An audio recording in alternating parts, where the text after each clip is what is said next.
NTSB Chairman Jennifer Homendy will brief you today on the collapse of the Francis Scott Key Bridge.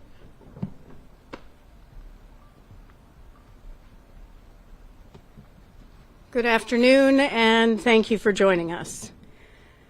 Next week marks 1 year since the striking of the Dolly container ship with the Francis Scott Key Bridge in Baltimore. The bridge subsequently collapsed into the Patapsco River, killing 6 construction crew members and injuring another, as well as 1 person on board the vessel. I want to once again extend our deepest sympathies to those who lost loved ones or were injured in this terrible tragedy. Today, we're issuing 4 urgent safety recommendations to bridge owners, the Federal Highway Administration, the United States Coast Guard, and the U.S. Army Corps of Engineers. Specifically, we're urging 30 owners of 68 bridges in 19 states to perform a vulnerability assessment of their bridge's risk of catastrophic collapse from a vessel collision, determine whether they need to implement countermeasures to reduce vulnerability, report their findings to the NTSB, and if warranted, implement a comprehensive risk reduction plan that includes, at a minimum, short and long-term strategies to reduce the probability of a bridge collapse from a vessel collision. We're also urging the Federal Highway Administration, in coordination with the U.S. Coast Guard and the U.S. Army Corps of Engineers, to provide guidance and assistance to bridge owners on evaluating and reducing the risk of a bridge collapse from a vessel collision. As part of our investigation, we completed a vulnerability assessment of the Francis Scott Key Bridge ourselves to determine how susceptible it was to collapse from a vessel collision, taking into account engineering and shipping advances since the Key Bridge first opened in 1977. This vulnerability assessment is essentially a mathematical risk model used to determine how susceptible a bridge is to collapse from a vessel collision, and it's not new. The American Association of State Highway and Transportation Officials, or AASHTO, developed and published the vulnerability assessment calculation for new bridges on the National Highway System in 1991. In response to our investigation of the Sunshine Skyway Bridge collapse in Tampa Bay, Florida. The state of Maryland was on AASHTO's executive committee at the time and served on AASHTO's Highway Subcommittee on Bridges and Structures, which developed those standards in 1991 and revised them in 2009. Included in the 1991 standards was a recommendation from AASHTO that all bridge owners conduct a vulnerability assessment of existing bridges to evaluate the risk of catastrophic collapse in the event of a vessel collision and take action. AASHTO reiterated that recommendation to states again in 2009, and I want to read the quote from the AASHTO guidance in 2009. All remaining existing bridges over navigable waterways with commercial barge and ship traffic should be evaluated using a vulnerability assessment in accordance with risk analysis procedures contained in this guide. The vulnerability assessments would meet NTSB recommendations to AASHTO, FHWA, and other federal agencies for improved bridge safety based on previous vessel collision accidents involving bridge failures. AASHTO continues on. Based on the vulnerability assessment evaluations of existing bridges within the state system, a screening process based on the estimated annual frequency of collapse can be used to identify and rank high-risk bridges and to prioritize vulnerable structures for potential rehabilitation, retrofit, peer protection countermeasures, or replacement. The Maryland Transportation Authority never ran the calculation on the Key Bridge, and as of October 2024, they still haven't on the Chesapeake Bay Bridge. Had they ran the calculation on the Francis Scott Key Bridge, the MDTA would have been aware that the bridge was almost 30 times greater than the risk threshold AASHTO sets for critical essential bridges. 30 times greater. And almost 15 times greater for Pier 17, which the Dolly struck, as well as Pier 18. What's frustrating is, not only did MDTA fail to conduct the vulnerability assessment on the Key Bridge, they did not provide, nor were they able to provide, the NTSB with the data needed to conduct the assessment, including the characteristics of vessel traffic passing under the bridge, vessel transit speeds, vessel loading characteristics, waterway and navigable channel geometry, water depths, environmental conditions, bridge geometry, pier protection systems, and ultimate lateral capacity of the bridge piers. We asked them for that data. They didn't have it. We had to develop that data ourselves with the help of our federal partners at the Federal Highway Administration. And I want to take a moment to thank the team at the Federal Highway Administration for all their assistance on this investigation. We conclude in our report that had the MDTA conducted a vulnerability assessment of the Key Bridge based on recent vessel traffic, the MDTA would have been able to proactively identify strategies to reduce the risk of a collapse and loss of lives associated with a vessel collision with the bridge.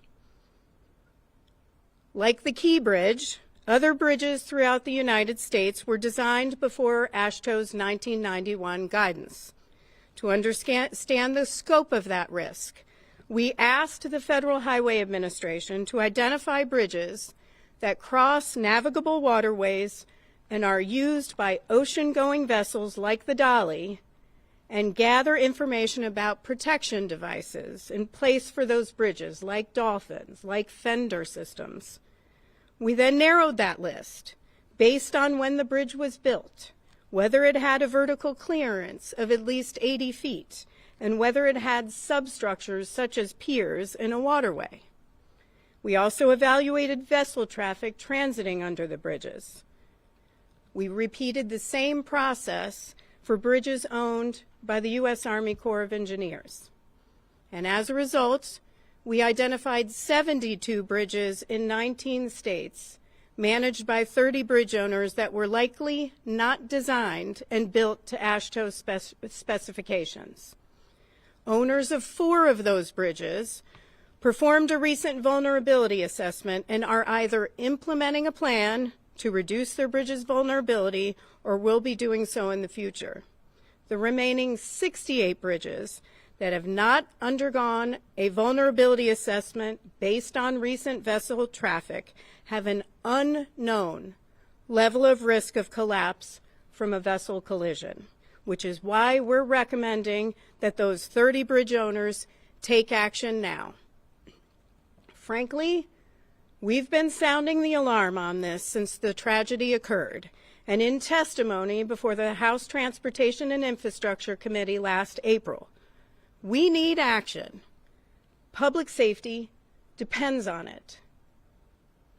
So the 30 bridge owners who will receive our urgent recommendations are the Bay Area Toll Authority, Caltrans, the Golden Gate Bridge Highway and Transportation District, the U.S. Army Corps of Engineers, the Florida Department of Transportation, the Georgia Department of Transportation, Skyway Concession Company, LLC, the Louisiana Department of Transportation and Development, the New Orleans Public Belt Railroad, the Maryland Transportation Authority, the Massachusetts Department of Transportation, the Mackinac Bridge Authority, the New Hampshire Department of Transportation, the Delaware River Port Authority, the New Jersey Turnpike Authority, MTA Bridges and Tunnels, the New York City Department of Transportation, the New York State Bridge Authority, the Ogdensburg Bridge and Port Authority, the Port Authority of New York and New Jersey, the Seaway International Bridge Corporation, the Thousand Islands Bridge Authority, the Ohio Department of Transportation, the Oregon Department of Transportation, the Pennsylvania Turnpike Commission, the Rhode Island Turnpike and Bridge Authority, the Harris County Toll Road Authority, the Texas Department of Transportation, the Washington State Department of Transportation, and the Wisconsin Department of Transportation. Now, I want to emphasize, because we don't want to see headlines naming a bridge of being at risk of collapse or imminent risk of collapse. A risk level above the acceptable threshold doesn't mean a collapse from a vessel collision is an absolute certainty. Likewise, a bridge design with a risk level below the acceptable threshold doesn't guarantee that a collapse from a vessel collision won't occur. What we are telling bridge owners is that they need to know the risk and determine what actions they need to take to ensure safety. Again, I want to reiterate our exact findings today and all 4 urgent safety recommendations verbatim. For finding number 1, had the Maryland Transportation Authority conducted a vulnerability assessment of the Francis Scott Key Bridge based on recent vessel traffic, as recommended by the 1991 and 2009 American Association of State Highway and Transportation Officials Guide Specifications, the MDTA would have been aware that this critical essential bridge was above the AASHTO threshold of risk for catastrophic collapse from a vessel collision when the Dolly collision occurred. Finding number 2, had the Maryland Transportation Authority conducted a vulnerability assessment of the Francis Scott Key Bridge using the American Association of State Highway and Transportation Officials Method 2 vulnerability assessment calculation, the MDTA would have had information to proactively identify strategies to reduce the risk of a collapse and loss of lives associated with a vessel collision with the bridge. Finding number 3, the 30 owners of 68 bridges over navigable waterways frequented by ocean-going vessels are likely unaware of their bridge's risk of catastrophic collapse from a vessel collision and the potential need to implement countermeasures to reduce the bridge's vulnerability. Urgent Recommendation 1 to the Federal Highway Administration. In coordination with the U.S. Coast Guard and U.S. Army Corps of Engineers, establish an interdisciplinary team, including representatives from the Federal Highway Administration, U.S. Coast Guard, and U.S. Army Corps of Engineers, and provide guidance and assistance to bridge owners on evaluating and reducing the risk of a bridge collapse from a vessel collision. Urgent Recommendation number 2, the U.S. Coast Guard and the U.S. Army Corps of Engineers as the recipient of Recommendation number 2. Support the Federal Highway Administration in establishing an interdisciplinary team and provide guidance and assistance to bridge owners on evaluating and reducing the risk of a bridge collapse from a vessel collision. Urgent Recommendation number 3 to the 30 bridge owners. Calculate the AASHTO Method 2 annual frequency of collapse for the bridges identified in Appendix B of the report that we issued today, for which you are responsible, and inform the NTSB whether the probability of collapse is above the AASHTO threshold. If the calculations that you performed in response to the safety recommendation indicate that a bridge has an annual frequency of collapse greater than the AASHTO threshold, develop and implement a comprehensive risk reduction plan that includes, at a minimum, guidance and assistance from the Federal Highway Administration, U.S. Coast Guard, and U.S. Army Corps of Engineers interdisciplinary team. And The fourth recommendations, develop short and long-term strategies to reduce the probability of a potential bridge collapse from a vessel collision. Now, a few things about the status of the investigation itself. We're releasing over 1,000 pages of investigative material in the public docket today, including our bridge factual report and some interviews. Next week, we intend to release the hazardous materials, meteorological, and survival factors factual reports, as well as a study conducted by our Office of Research and Engineering on vessel size increases and associated safety risk. In the next few weeks, we intend to publicly release the voyage data recorder audio transcripts and associated data. We're still finalizing the engineering, nautical operations, and anchorage factual reports. We'll then begin working on our analysis and developing our findings, our probable cause, and our safety recommendations with a final report released this fall. Now with that, I will take some questions. Please raise your hand. I'll call on you. Please state your name and your affiliation. My name is Jessica Babb. I'm with Fox 45 out of Baltimore. So I know you said that the MDTA did not provide or not calculate these risk assessments on the Key Bridge. The Dolly was a sizable cargo ship. So had the MDTA conducted this assessment, could they have put measures in place you believe could have prevented this collapse? And if so, what types of measures would those have been? Yeah, so these bridge owners need to be looking at recent vessel traffic. Things have changed over time. Vessels have gotten bigger, heavier. At one point in the 1950s, we had vessels that had just 800 containers on them. Now we're talking 24,000 containers. So they need to take a look at specific measures that are included in the AASHTO guidance. So yes, MDTA would have known the risk and could have taken action to safeguard the Key Bridge. Do you think that collapse could have been prevented, though? Had they done that, the collapse could have been prevented. Yes.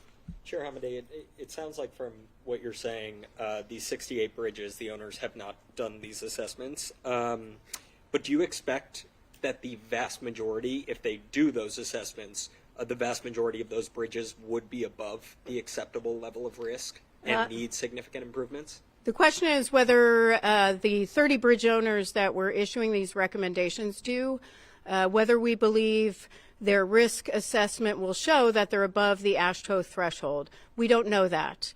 That is something that this is why we are urging those bridge owners to take action. We're hoping it's very few, but we don't know that at this time. We believe they don't know that, and they need to determine what their risk is and start to put in those protective measures if warranted.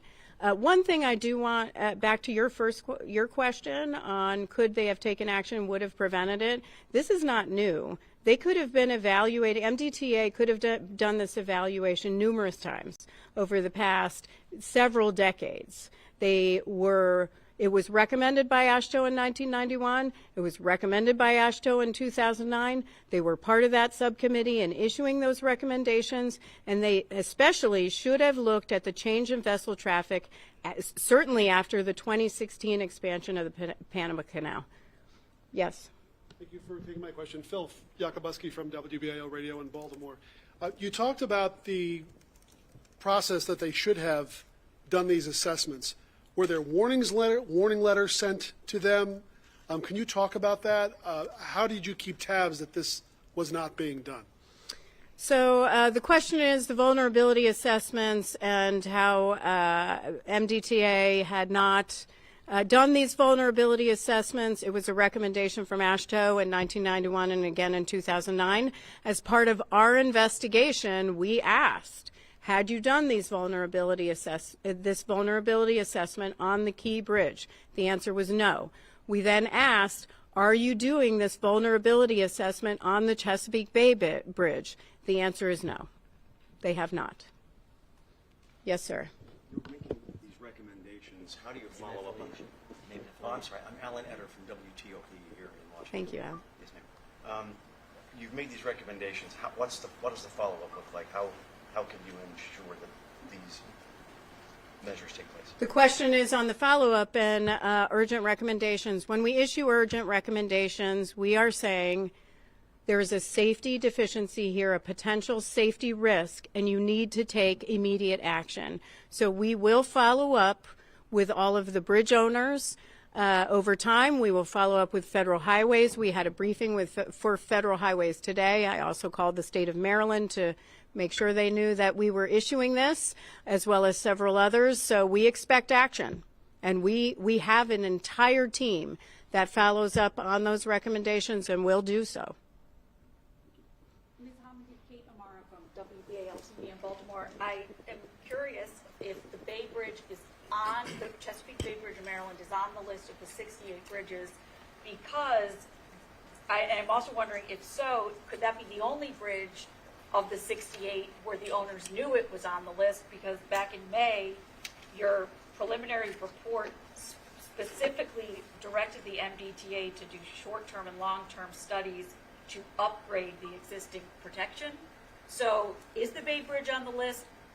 Did they already know they were on this list? And did they give you any explanation for why, as of November, the assessment still had not been conducted? Yeah, the question is on, did MDTA, is the Chesapeake Bay Bridge on the list of 68 bridges and its bridges and bridge spans? The answer is yes.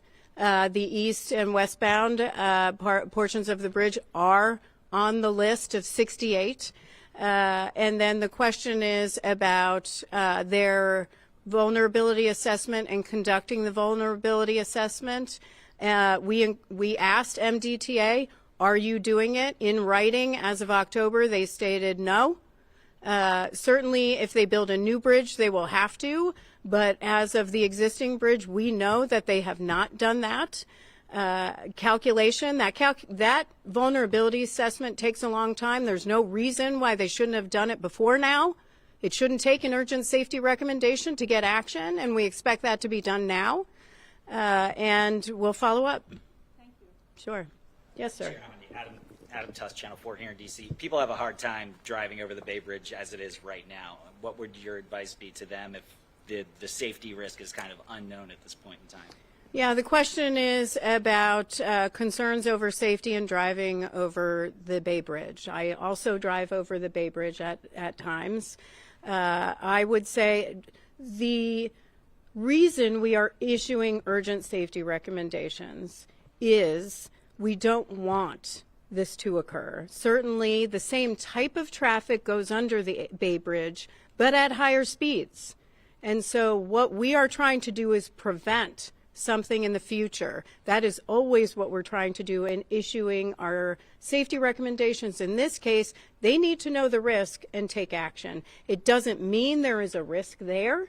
They just don't know right now. So they need to determine that and do some work. But in your opinion, is this something that drivers should factor in when they make a route choice, when they decide I'm either going to take that bridge or go a different way? Is this something that drivers should take into consideration? I mean, drivers have to make their own decisions, especially, when it comes to their day-to-day travel. Yes, ma'am. Hi, Firdausa Stover with Fox News Channel. Have you spoken with the Maryland Governor, Wes Moore, about the challenges with MDTA? Have I spoken with Governor Wes Moore about the challenges with MDTA? Our investigative team has worked well with MDTA throughout the investigation. They have gotten a lot of information from them. They didn't have the information to provide. So it wasn't that they were withholding the information, but they didn't have the data that needed to go into that calculation. Why that is another issue. They should have had that data. We did the work, but they have worked well with our team. Yes, sir, and then I'll go over here. The question is about the data. Sam Janus, Baltimore Sun.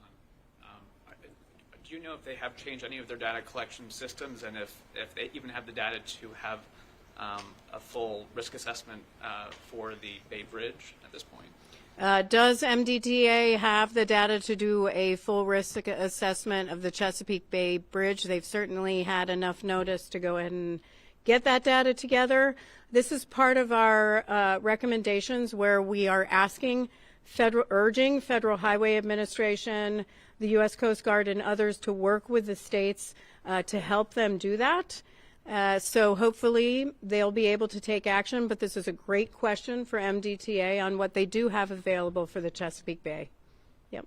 Elizabeth Worthington from WAR 2 News in Baltimore. So you testified last spring in the Senate that after that Sunshine Skyway Bridge collapse, the NTSB recommended to the Coast Guard to evaluate pier protection systems in the context of the shipping traffic those bridges see, but that was never done because the Coast Guard said at the time it didn't have the authority. Do they have the authority, and are they doing that now? And that testimony was before House Transportation and Infrastructure Committee. Their authority, I think, I don't know the answer to their authority. We will get back to you on that. They did not have the authority at the time. Federal Highways Administration also currently doesn't have the authority to mandate that risk assessment and those changes for those older bridges prior to 1991. But what I did testify to at that time is that bridge owners need to take action now and not wait. 2 more questions? And then, yeah. So, kind of two questions. Like, were you surprised by these numbers? And then also, just to get at this, why are the assessments so important? Were we surprised by the numbers? I can say yes. We were very surprised that they were so high, 30 times almost 30 times greater than the threshold that AASHTO sets, and 15 times for Pier 17 and Pier 18. That was a surprise to all of us. But, it's something that MDTA could have known and should have known. And why is it important, you asked? It's important to understand risk so that you can take action now, implement short-term and long-term strategies to ensure public safety. Last question. So we actually asked MDTA over the summer when we were doing a story for the AASHTO frequency of collapse calculations, and MDTA replied, this is a direct quote from them, "This specification on analysis for pier protection is used only when designing a new structure to determine if/where pier protection is needed." Were they wrong on that? They might want to, there was a quote somebody read about a response on pier protection and about how it applies to new bridges. That 1991, they might want to read their own guidance.